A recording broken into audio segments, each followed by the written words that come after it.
দেখুন, চট্টগ্রামের খাগড়াছড়ি পার্বত্য অঞ্চলে একটি বিপজ্জনক ঘটনা ঘটেছে, যেখানে দেখা যায় অনেকগুলো পর্যটক ঘুরতে গিয়ে তারা একটি অনেক বড় কিং কোবরা দেখতে পান এবং সাথে সাথে বাংলাদেশ সেনাবাহিনীকে তারা কল করেন এবং কল পেয়ে সেনাবাহিনীর একটি চৌকস টিম সেখানে হাজির হয় এবং হাজির হওয়ার পরে তারা সেই সাপটিকে ধরার চেষ্টা করছেন। দেখুন দেখুন কত বড় সাপ! ও মাই গড, ও মাই গড! দেখুন, বাংলাদেশ সেনাবাহিনীর দুজন সদস্য সেই সাপটিকে ধরার চেষ্টা করছে। তো দেখতে থাকুন। আসলে পার্বত্য অঞ্চলগুলো খুবই, ও মাই গড, ও মাই গড, কত বড় সাপ! দেখুন, এটা কমপক্ষে 10 থেকে 12 হাত লম্বা হতে পারে এবং কি পরিমাণ মোটা ভালোভাবে একটু খেয়াল করুন।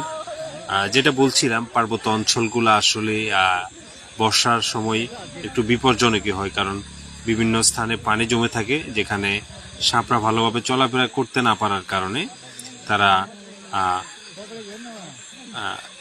লোকারণ্যে চলে আসে, যেখানে মানুষজন বসবাস করে, মানুষের বসতির স্থাপনে তারা চলে আসে। তো দেখুন এই সাপটি কত বিশাল এবং এটা কতটা বিপজ্জনক ছিল। আসলে বাংলাদেশ সেনাবাহিনী খুবই হেল্পফুল। তারা প্রত্যেকটি কাজে মানুষকে এমনভাবে সহযোগিতা করে, যেটা আসলে তাদেরকে ধন্যবাদ না দিয়ে পারলাম না। দেখুন, পার্বত্য অঞ্চলে আসলে সবসময় তাদের এমন সহযোগিতা থাকে এবং তারা মানুষকে এভাবে সহযোগিতা দিয়ে যায়। দেখুন, বাংলাদেশ সেনাবাহিনীর পাশাপাশি একজন উপজাতি ভাইও আছে, যিনি সাপটি ধরার জন্য সহযোগিতা করছেন। দেখুন কত মোটা একটি সাপ!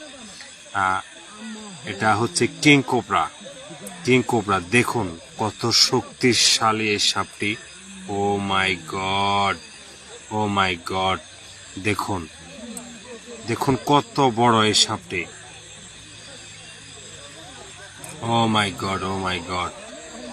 বন্ধুরা, এই একই জায়গায় ইতিপূর্ব সেম আরেকটি ঘটনা ঘটেছে এবং এর থেকে বড় একটি সাপ সেখানে ধরা হয়। একবার ভাবুন তো, এই সাপটি যদি আপনার সামনে পড়তো তাহলে আপনি কি করতেন? চিন্তা করুন। এমন সাপের হাত থেকে আসলে বেঁচে ফেরাটাও খুবই মুশকিল। শেষ পর্যন্ত সাপটিকে একটি ব্যাগের মধ্যে ঢোকানো হচ্ছে, যেটাতে করে তারা এই সাপটিকে চিড়িয়াখানায় নিয়ে যাবে। প্রাণী সম্পদ অধিদপ্তরের অধীনস্থ করে দেবে এই সাপটিকে। দেখতে থাকুন।